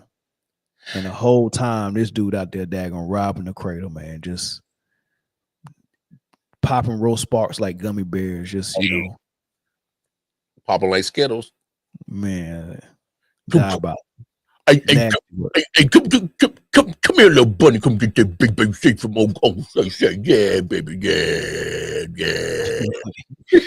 Nasty work. All right, man, let's get into the draft, man, and this is about our final topic, man. It was an interesting clip I heard. Well, first and foremost, I think with most mock drafts is a foregone conclusion that Shedeur Sanders won't be going number 1. I think Cam Ward is going to be the first pick taken off the board. Travis Hunter might be number 2. A lot of mock drafts got him there. So the Giants definitely need a quarterback. They definitely need everything on offense, but they definitely need a quarterback. And they got an opportunity to get Shedeur Sanders at number 3, but there are rumors out there that that's not going to happen. They're not going to take him at number 3. Not only that, so many people got something negative to say about Shedeur Sanders, and just recently, today, an anonymous assistant coach came out and said a lot of negative things about him, saying he interviewed horribly, he's entitled, he's snobbish, and he's not that good.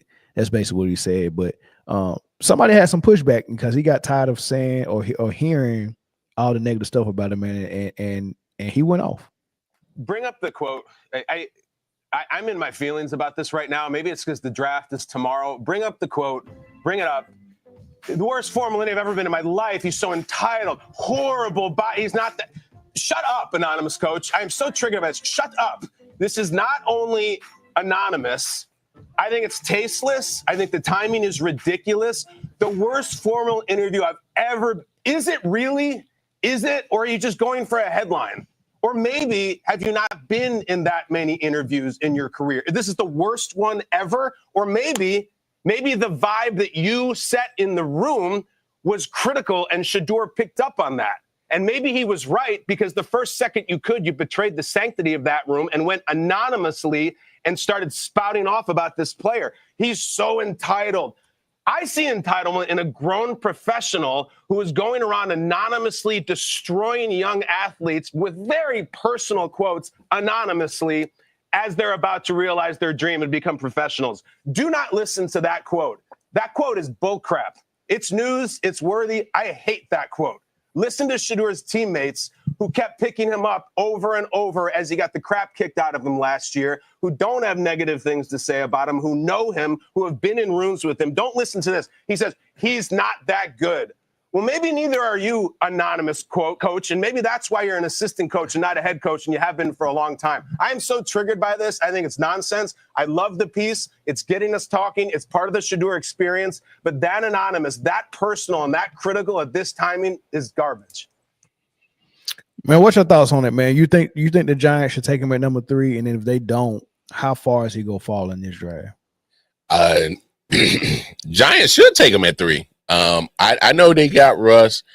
I know you got Jameis. Cool. But we see that they're not in that career points in their careers, that they are long-term solutions. All right. And if you want to be serious about your franchise in the future, you already failed at quarterback once, and you paying for it now. And Jalen Jones didn't work out, did you? Oh, that's right. He ain't even on the roster. You cut him even before you finished the season. Y'all thought I forgot about that, New York. Oh, so yeah, you absolutely need a quarterback, but I don't think they're going to do it. I think they're going to try to take whatever's left of Jameis or Russ and build around the rest of the team. And because and you're right. I agree. I don't think they go take him. They're poorly ran. That Joe Sheen is a poor GM. He is absolutely terrible. The whole Saquon thing is just insane. I mean, people talk about this Lucas situation, but that Saquon situation was way worse.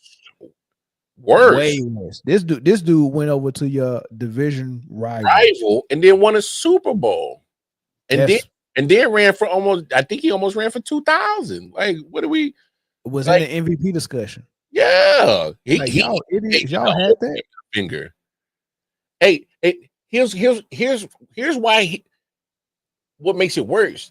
They didn't fire the dude, and then this year they gave the money that you could have paid to keep Saquon in the building last year to a wide receiver in what I think Sterling Shepard, who can't even stay healthy half the damn time and ain't produced not in there, not a what for your offense. They should have just traded him. They got nothing back for him. He literally walked out the bed. Like my thing is, Joe Sheen should have been fired. I don't know how he kept his job. So they're ran by some imbeciles. So they're not going to take him. But I will say this. I think Shadour should go to New Orleans, but the only problem is with New Orleans, you got so many problems with your roster. In my opinion, so many holes you got to fill. Offensive line for sure, cornerback. Some very important needs that you need to draft. You need to get younger on D line. Cam Jordan's not getting younger, so it's like if you draft Shadour, you still have so many issues left. But That's it's true. Even if the Giants took him, I would still sit him behind Winston and Wilson for a year or two, just like they did Love in Green Bay. Yeah. No, me personally, it benefits Shadour to sit. Don't even if you're going to play him, he don't even need to come in until your team's out of contention. Correct. And you got 4 games left. But it also benefits him to fall in this draft. Because he could fall to a team. Hold on, man. I got you. He could fall to Pittsburgh. Mel, just be patient with me. Hear me out. So I think he should go to New Orleans, but they won't take him because I think they got other needs. Now, here's one of my biggest takes. If I'm San Francisco at 11, why would I pay Mr. Irrelevant $60 million per year? He's not that good either, but they love him in San Francisco though. Okay, and I'm not talking about the fans. I'm talking about Shanahan. Yeah, they love him. But I bet you that I can probably get more from Shadour in his system, in Kyle Shanahan's system, than I probably can get from Purdy. I bet you I can get. So I'm if with you. if I was San Francisco, I would really look into that. They probably won't do it, knowing, like you said, the loyalty factor. They love Brock. But we saw how Brock looked when the horses went in the stable. That's all I'm saying. Yeah. If you take Shador right there, he can play without the horses in the stable because he's done it in Colorado. He like that man did not have a great O line. You know No. what I'm saying? And so if you give him that roster in San Francisco, even if there's a couple of players missing because they hurt, you give him a CMC, you give him a Kittle, a Ayuk. Hopefully he comes back to what he was. He already got the contract. They're still gonna draft well, and they still find guys undrafted in running backs and stuff like that. So the defense, we know what they do with that. Fred Warner and Bosa, like, come on, he's with a Super Bowl caliber defense. I just think they should explore it. Obviously, he's not going. Yeah, obviously, yeah. I think that's yeah. I think that's interesting for sure. I like this comment on the screen too. He said that the Giants, they're going to grab a pass rusher And wait and on they waiting on Arch Manning. that sounds like New Orleans all written all over that. Yep. So yeah. He's not going to Dallas. So at that point, he slides until he gets to 22 Pittsburgh. If they were smart, do not touch Aaron Rodgers. I like him in Pittsburgh at number 2. I want him to slide because I want him to have a chip on his shoulder. I want him to go to somebody like Mike Tomlin with a team that's almost ready to almost ready to go. Now, I want him to go to Pittsburgh. I really do. That's a perfect spot, right? Yeah. That's a perfect spot, right? Here's my wrench I'm gonna throw in here. 26 is the LA Rams, and if they feel that if I got an inkling that Matthew Stafford kind of slowing down a little bit, getting up there in age, jump in front of Pittsburgh at 21 and grab him there if I'm the Rams. And that's probably as far as I think he'll slide if things go kind of like the weird scenario I got cooked up in my head. I can't prove this, y'all. Yes, is it probably weed influence? It probably is, but I think about that when I'm clear-headed. It helps me think. I really think he might slide. It might go to that scenario. It's all dependent on New Orleans at 9. It's right there. Okay. If he gets past 9, New Orleans, I think it might trigger that slide. Because I don't think San Francisco's going to that take I threw out there is literally based off of me. I think that makes total sense. I don't think they're not thinking about it at all. They should really think about it. They won't do it. Why give Brock Purdy $60 million? You're going to have to pay him $60 million a year. He's not going to take nothing less. Because you know why? Because he's going to say, yeah, you took me at Mr. Irrelevant, but damn it, we was at the NFC Championship game. I got hurt. We didn't go to the Super Bowl because I got hurt, right? Oh, we go to the Super Bowl when I did play. He's going to bring that up of how far I've gotten you with me under the helm.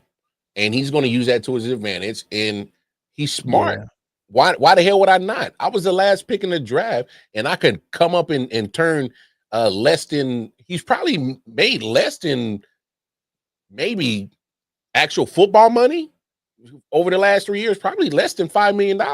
Why the hell would I not flip that to $60 million? Man, he ain't going nowhere.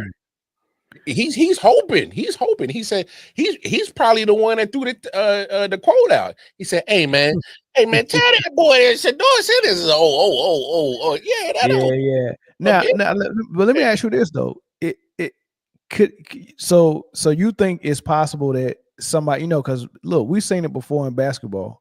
Yeah, they threw a whole bunch of quotes out there in the newspaper to make Kobe kind of fall in the draft. All the while, it was Jerry West that just wanted to make sure he can get Kobe at number 13 to get people right. Away. So like Philly, of course they took Iverson number 1, but I think New Jersey, they took Kerry Kittles, but they was looking at a shooting guard. They was looking at Ray Allen, Kerry Kittles, Kobe Bryant. They was looking at those guys, right? And they put out false, quotes just like that, saying that Kobe didn't want to go to XY place, and if he got drafted there, he was going back to Italy. Yeah. Right. And Jerry West put that fake stuff out there. So could it be a team that really wants Shedeur putting out these type of stories? It possibly could. That's what I'm saying. That's what makes this draft so intriguing, especially in this first round, because New Orleans, this talks they actually like Jackson Dart. So if you throw that out there, ain't no way you can just say, Jackson Dart and not think Shedeur Sanders, because ain't nobody would ever just say you're just going to pick Jackson Dart over Shedeur Sanders. But we also seen the craziest thing. We've also seen Baker Mayfield go 1 overall. Who would have thought that? Yeah. So, do you think Shedeur know where he's going? Do you think he already in contact with somebody? I think it's several teams probably in contact with him. It's just which one is actually going to be for real when it's time for them to make that pick. Yeah. Because at this point, I don't see nobody really jumping up to get him unless, say, you're at the top of the second and you feel like he won't make it there, and you jump back in the like kind of mid-20s in the third, mid-20s or back half of the first round. So I don't know, man. This is probably Shedeur Sanders.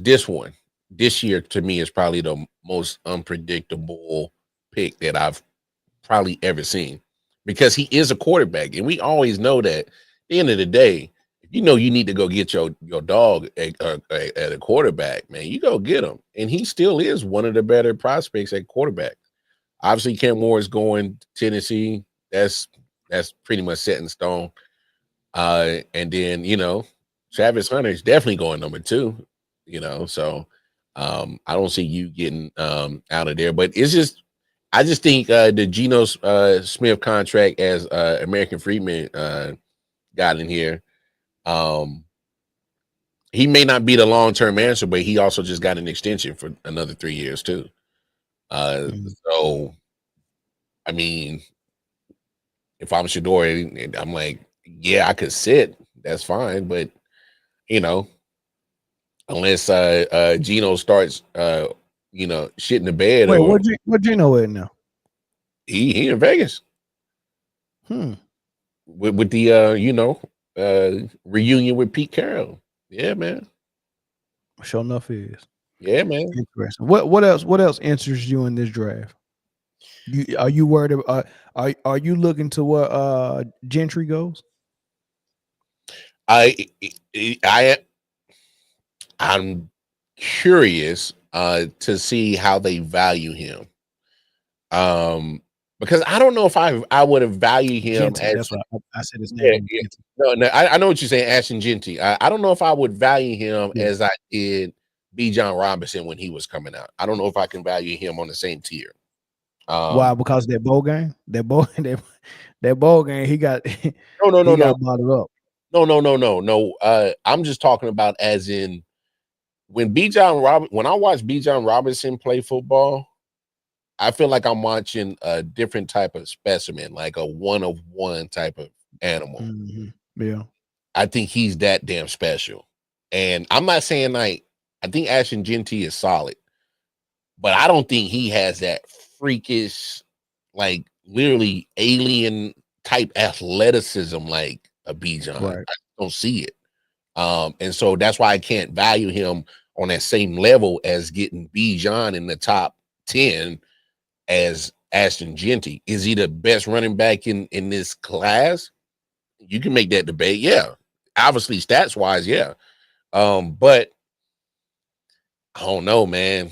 It depends on how people value that guy. Because the weird thing we've seen with running backs over the last couple of years, obviously we've seen the NFL try to devalue them. Obviously, with the Saquon situation in New York, they didn't want to pay him. And then, and he's fussing and fighting and then ends up with the same money, a little bit less than what they would have paid him if he took it up front. So it's kind of like But then you see what Christian McCaffrey does. He ain't never had no issue getting paid. You know what I'm saying?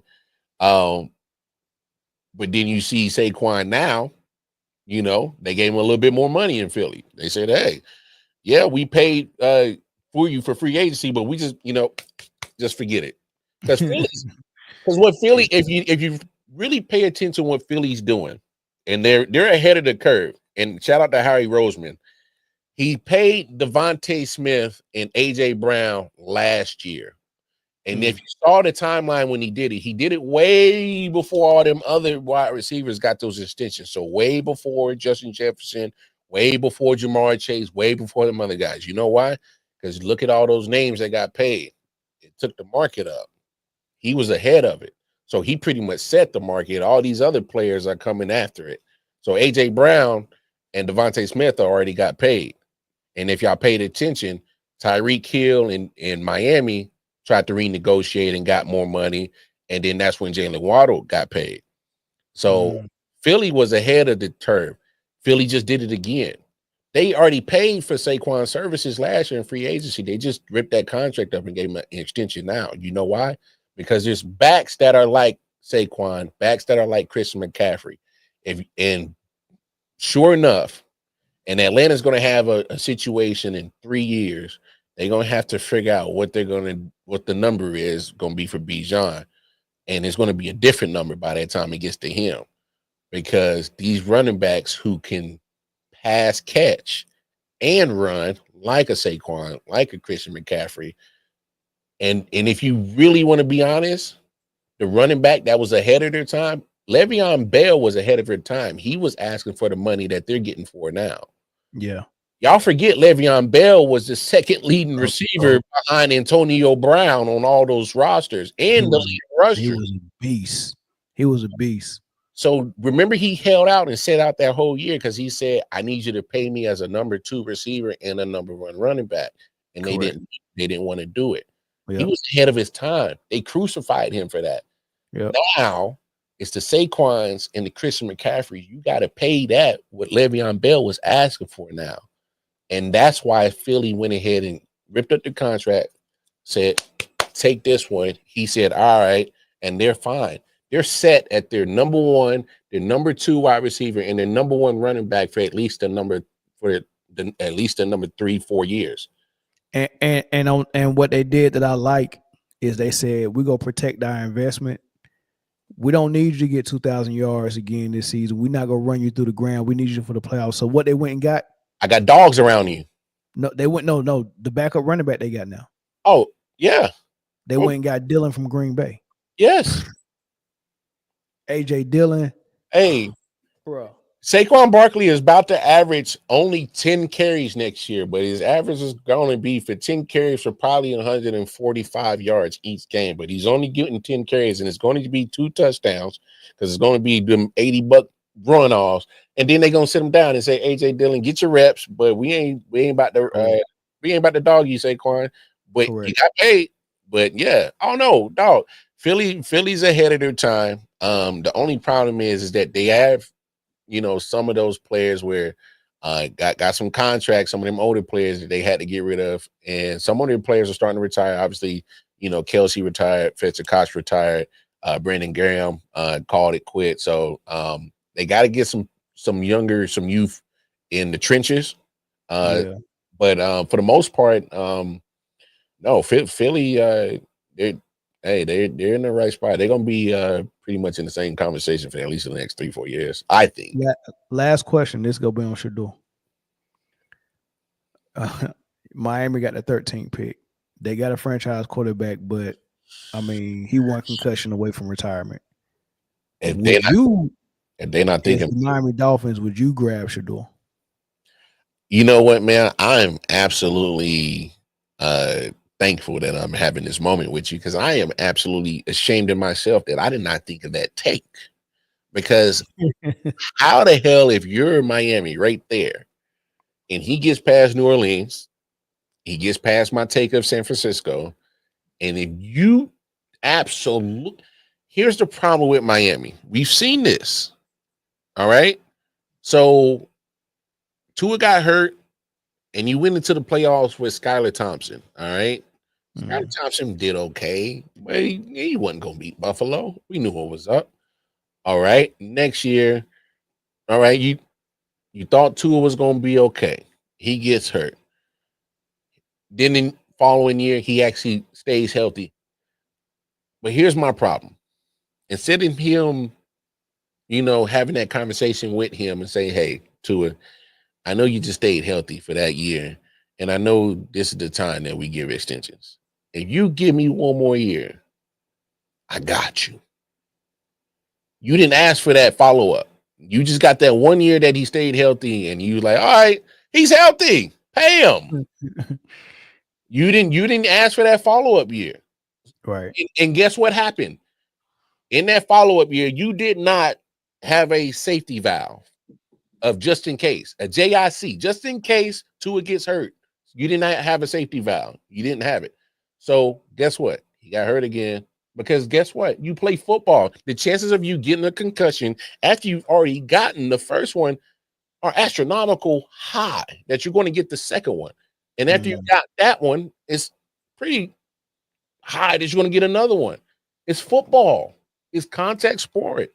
They're going to hit you. What do you think this happens? And it doesn't help because we saw Tua foolishly put his head into some plays this year. Yeah. So he didn't learn. So what that's telling me that he still put his head in danger, he never learned. He doesn't get it. It's going to take another concussion for him to really get it, and for it because his family already talked to him and said, "Bro, hey man, come on, for real, really." He already got life changing money. He already got the money. That's my saying. The moment he signed the dollar line, there was a number figure that came with it that was said signing bonus or guaranteed money. The moment you sign, that comes with him. Take it. Sit down.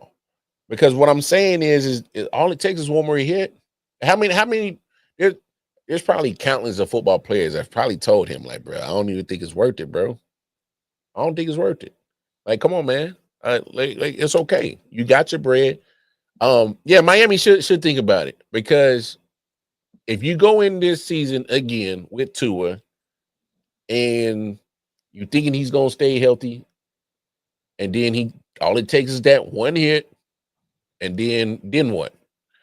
We saw how that offense went complete nothing. Tyreek angry, Jalen Waddle ain't no more of that pigeon shit went away real quick. you know.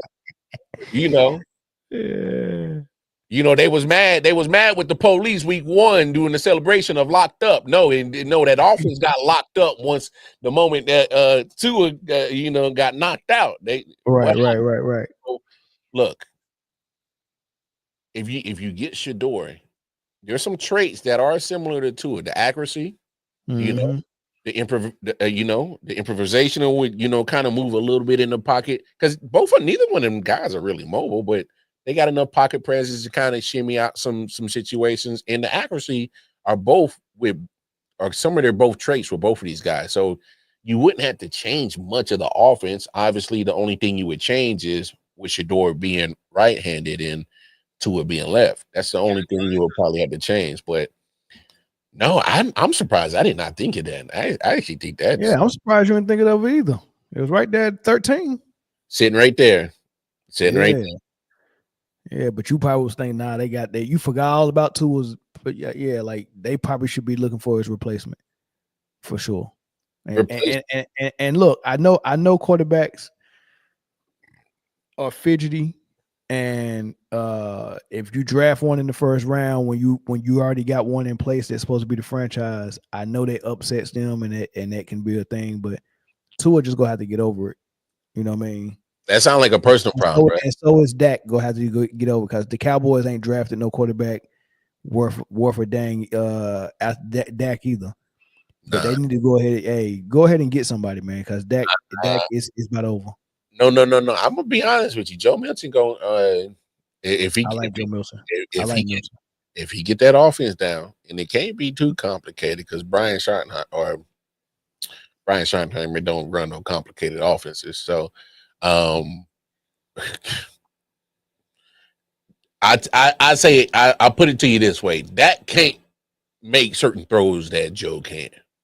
Mm. Joe. Now Joe is a little bit more raw. All right. Now Dak's going to have the advantage because he got the experience and the more, time being NFL starting, so he'll have that advantage. But when I say Joe could throw it 90 yards in the air, Sheesh. not like and CD Lamb is like, wait, I got a cat that can literally, as soon as you say hike, all I got to do is just run the go route, just get past the safety and do that, Moss. Put the hand up. No. Oh yeah, just put the hand up and all I got to do, you get past that corner. Yeah, just and all I got to do is just stick my hands out and yeah. Oh yeah, nah. Joe Milton can throw that pill now.